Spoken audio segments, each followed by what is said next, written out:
पोषण अभियान 2020 के अवसर पर जो आज महिला संगोष्ठी कलेक्टर मुरैना और इफ्को दोनों के प्रयत्नों के फलस्वरूप संपन्न हो रही है।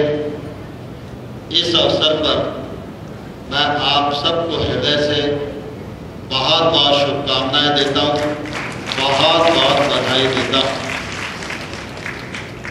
आज का यह कार्यक्रम जब यह मुरैना पर संपन्न हो रहा है तो ठीक इसी प्रकार का कार्यक्रम इसी समय पर पोरसा में भी हो रहा है, अंबा में भी हो रहा है, चौरा में भी हो रहा है, पहाड़गढ़ में भी हो रहा है, सबलगढ़ में भी हो रहा है। सभी मुरैना जिले के विकास खंड स्तर पर हमारी आंगनबाड़ी की बहनें इकट्ठा हैं और इस कार्यक्रम को वो पूरा लाइव प्रसारण देख रही हैं और हर जगह उनको बीजों का वितरण हुआ है, सैनिटाइजर का वितरण हुआ है, मास्क का वितरण हुआ है और वो इस कार्यक्रम को गरिमा प्रदान करने के लिए अपने अपने घर से आई हुई हैं। मैं भारत सरकार की ओर से, राज्य सरकार की ओर से अपनी सभी बहनों का हृदय से बहुत बहुत स्वागत करता हूँ, बहुत बहुत इस मौके पर अभिनंदन करना चाहता हूँ। हम सब जानते हैं कि हमारे देश में कुपोषण एक बड़ा कलंक है। जब पूरी दुनिया में भारत की प्रतिस्पर्धा होती है तो अनेक मामलों में हमारा देश दुनिया के तमाम सारे देशों से आगे है। लेकिन कुपोषण का कलंक एक ऐसा है, जब इसकी ग्रेडिंग होती है तो निश्चित रूप से भारत की जो रैंकिंग है वो कमजोर हो जाती है। और इसलिए प्रधानमंत्री जी ने इस बात पर बल दिया है कि हमारी आंगनबाड़ी की बहनें पोषण आहार के माध्यम से आज गांव-गांव में काम कर रही हैं। लेकिन गांव में कई बार पोषण से संबंधित सामग्री के अभाव के कारण और परंपराएं जो हमारी पहले से विद्यमान थी उनके टूट जाने के कारण जो उपलब्धता होनी चाहिए उसका अभाव हो गया है। और इसलिए प्रधानमंत्री जी के निर्देश पर महिला बाल विकास मंत्रालय के द्वारा देश भर में ये पूरा महीना पोषण अभियान चलाया जा रहा है। और मुझे कहते हुए प्रसन्नता है कि महिला बाल विकास मंत्रालय के साथ साथ 17 सितंबर को जब प्रधानमंत्री जी का जन्मदिन था उस दिन इफ्को के सहयोग से पूरे देश के कृषि विज्ञान केंद्रों पर बहनों को इकट्ठा करके 1 लाख बीज के पैकेट वितरण करने का काम 17 सितंबर को प्रधानमंत्री जी के जन्मदिन पर किया गया। चूंकि 17 सितंबर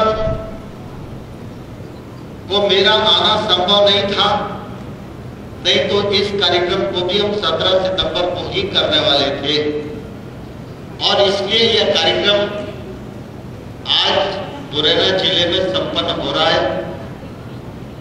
आज मुरैना जिले की हजारों हमारी आंगनबाड़ी की बहनें इस कार्यक्रम से जुड़ी हुई हैं और 20,000 से अधिक सब्जियों के बीज के पैकेट आज आंगनबाड़ी की बहनों को दिए जा रहे हैं।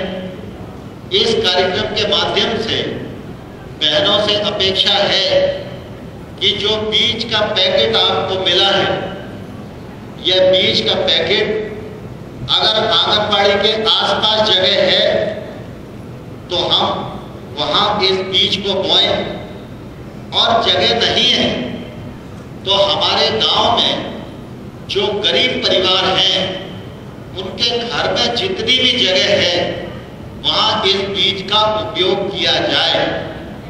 और मैं आपको यह भी बताना चाहता हूँ, अगर बीज को आपने 10-15 दिन अपने घर में रख लिया और वितरण नहीं किया तो ये बीज खराब हो जाएगा, आपके मतलब का भी नहीं रहेगा और किसी दूसरे के मतलब का भी नहीं रहेगा। तो आंगनवाड़ी के आसपास पोषण वाटिका बने और वो सब्जियां हमारे गरीब लोगों को खाने को मिले, ये तो बहुत ही अच्छा है। लेकिन अगर जगह नहीं है तो हर गरीब परिवार को आपके माध्यम से जो बीज दिया गया है वो वितरण भी हो और आप उनको गरीब लोगों को बोने के लिए भी प्रेरित करें, जिससे कि इन सब्जियों का सेवन करके वो पोषण की समाप्ति का एक नया अध्याय हमारे जिले में हम शुरुआत कर सकें। आप सभी लोग जो गांव में काम कर रहे हैं, निश्चित रूप से उनकी सेवाएं बहुत महत्वपूर्ण है, क्योंकि आमतौर पर यह माना जाता है कि शहरी क्षेत्र के लोग बहुत पढ़े लिखे, शहरी क्षेत्र के लोग ज्यादा जागरूक हैं, शहरी क्षेत्र के लोग ज्यादा समझदार हैं। लेकिन जब ये कोरोना वायरस का संकट देश पर आया तो शहरी क्षेत्र से कई गुना ज्यादा अच्छी भूमिका हमारे ग्रामीण क्षेत्र के लोगों ने निर्वहन की। और उनमें चाहे हमारी आंगनबाड़ी की बहन हो, चाहे हमारी आशा वर्कर हो, चाहे हमारा ग्राम पंचायत का सचिव हो, ग्राम पंचायत का सरपंच हो, ग्राम पंचायत में रोजगार सहायक हो, इन सब लोगों ने मिलकर कोविड के संकट के दौरान जो कोविड के प्रोटोकॉल का पालन गांव-गांव में कराया और इस वायरस की बीमारी से अपने गांव को बचाने का काम किया है, उसकी जितनी प्रशंसा आंगनबाड़ियों की बहनों की जाए मैं समझता हूं उतनी कमी है।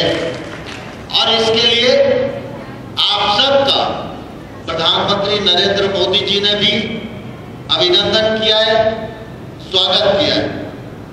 आप सबको मालूम है भारत सरकार प्रधानमंत्री जी के नेतृत्व में, राज्य सरकार शिवराज सिंह चौहान जी के नेतृत्व में लगातार इस बात का प्रयास कर रही है कि हमारा प्रदेश आत्मनिर्भर हो और हमारा देश आत्मनिर्भर हो।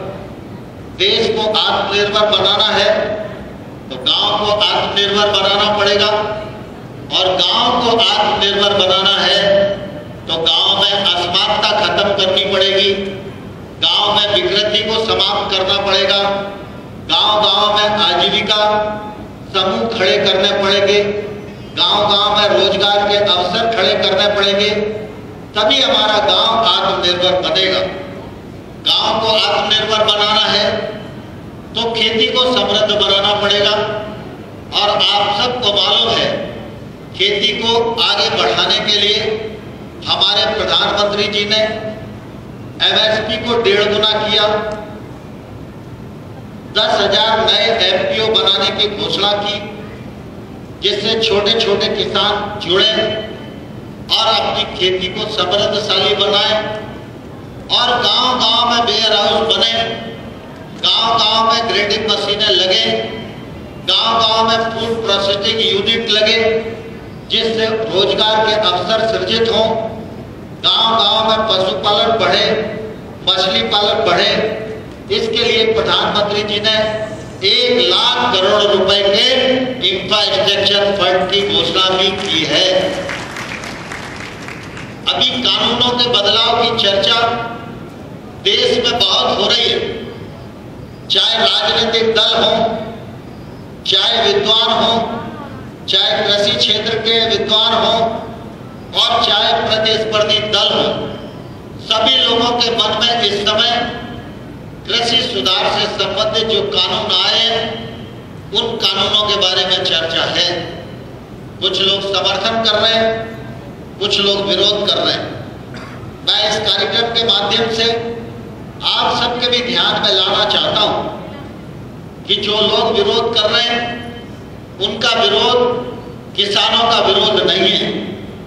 इस कानून के माध्यम से प्रधानमंत्री जी ने किसान को मंडी के शोषण से मुक्त करने का काम किया है।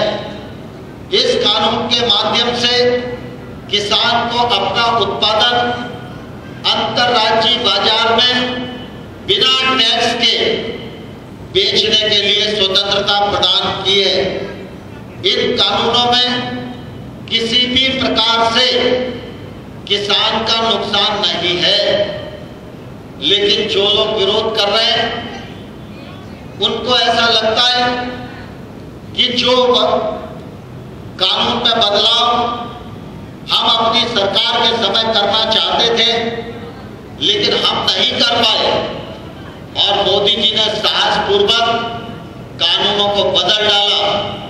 इससे देश में नई क्रांति का सूत्रपात होगा, किसान के जीवन स्तर में बदलाव आएगा, खेती समृद्ध होगी, बिचौलियों की समाप्ति होगी, ई प्लेटफॉर्म को बढ़ावा मिलेगा, फूड प्रोसेसिंग को बढ़ावा मिलेगा, किसान महंगी फसलों की ओर आकर्षित होगा, किसान नई टेक्नोलॉजी से जुड़ सकेगा, किसान वैश्विक मानकों के अनुरूप अपनी खेती को कर सकेगा और किसान सीधा निर्यातक से भी जुड़ सकेगा, जिससे उसको अपनी फसल का उचित और वाजिब दाम मिल सके। और जब ये आने वाले कल में धरती पर दृष्टिगोचर होगा तो उस समय सारी राजनीतिक विचारधाराएं आइसोलेट हो जाएंगी, लोग मोदी जी की जय बोलेंगे और देश को आगे बढ़ाने में गांव-गांव का किसान भी अपना योगदान दे सकेगा। गांव को आगे बढ़ाने के लिए और कृषि को आगे बढ़ाने के लिए ये कानूनों में बदलाव प्रधानमंत्री नरेंद्र मोदी जी के द्वारा हुए हैं। इनका सदपरिणाम हम सब लोगों के सामने आने वाला है। मैं इस अवसर पर आप सब बहनों को यह अनुरोध करना चाहता हूं कि जब एक कानून में बदलाव आता है तो उसका फायदा एक व्यक्ति को नहीं मिलता, उसका फायदा समूचे समाज को मिलता है। अगर गांव में एक व्यक्ति के पास फसल अच्छी पैदा होती है तो ईर्ष्या करने की जरूरत नहीं है। अगर एक परिवार की क्रय शक्ति बढ़ती है तो उसके पास जो पैसा है वो किसी न किसी माध्यम से, किसी न किसी खरीद के माध्यम से सबको लाभ देने वाला होता है, उसमें सबका मुनाफा जुड़ा होता है।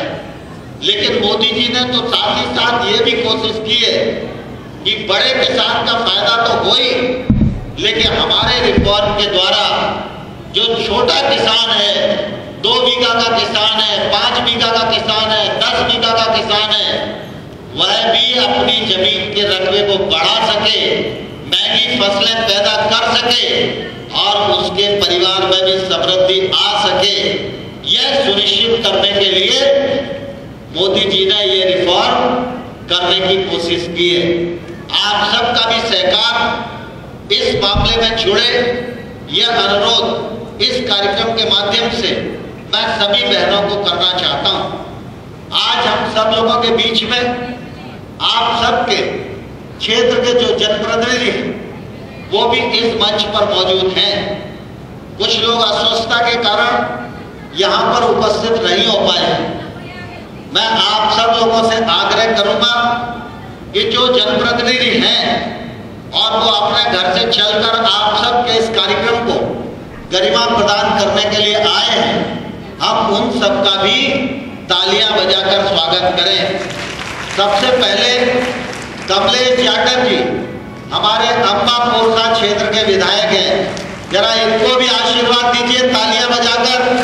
और अम्बा पोरसा में भी जो बहनें बैठी हैं वो भी तालियां बजाकर इनका स्वागत करें। हमारे चौरा क्षेत्र के पूर्व विधायक सूबेदार सिंह सिकरवार यहाँ उपस्थित हैं, तो सूबेदार जी का भी जरा जोरदार तालियों के साथ हम लोग स्वागत करें। हमारे दिग्नी क्षेत्र के विधायक और मंत्री गिरिराज दंडोतिया जी यहाँ उपस्थित हैं, उनका भी जोरदार तालियों के साथ सभी बहनें स्वागत करेंगी।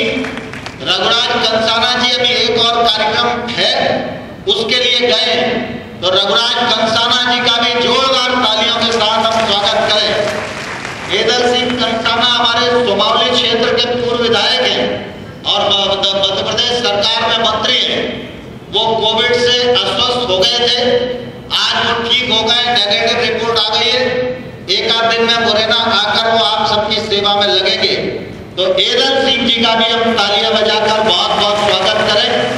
इस कार्यक्रम के माध्यम से आप सबका भी स्वागत है और जिले के कलेक्टर, जिले का पूरा अमला जिन्होंने इस शानदार कार्यक्रम की आयोजना की, मैं उन्हें भी धन्यवाद देना चाहता हूं।